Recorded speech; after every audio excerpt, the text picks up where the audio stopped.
È costante e preoccupante l'aumento dei ricoveri in terapia intensiva, anche se a marzo la situazione era ben diversa. Prima in un mese 356, oggi in un mese ne abbiamo 122. Non sto dicendo che sta andando bene, che sia chiaro, siamo non preoccupati, di più, perché comunque se sta roba non si ferma, dobbiamo capire quando la curva inizierà a scendere.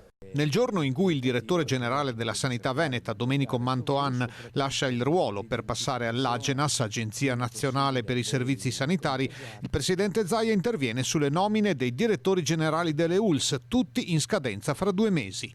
Se a fine anno il Veneto avrà una condizione epidemiologica tale per cui si possono fare dei rinnovi, li facciamo perché è giusto che si facciano i rinnovi.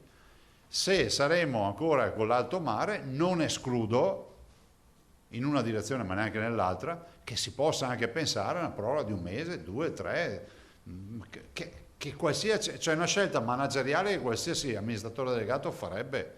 Per i soggetti fragili sono pronti all'attivazione come residenza alberghiera gli ospedali dismessi di Valdobbiadene, Noale, Bovolone, Isola della Scala e Monselice. Vi confermo che abbiamo dotato tutti gli ospedali dismessi, sono 740 posti letto, delle tubature e dei raccordi per l'ossigeno. Queste strutture entreranno in funzione qualora si dovesse arrivare alla fase più critica della pandemia.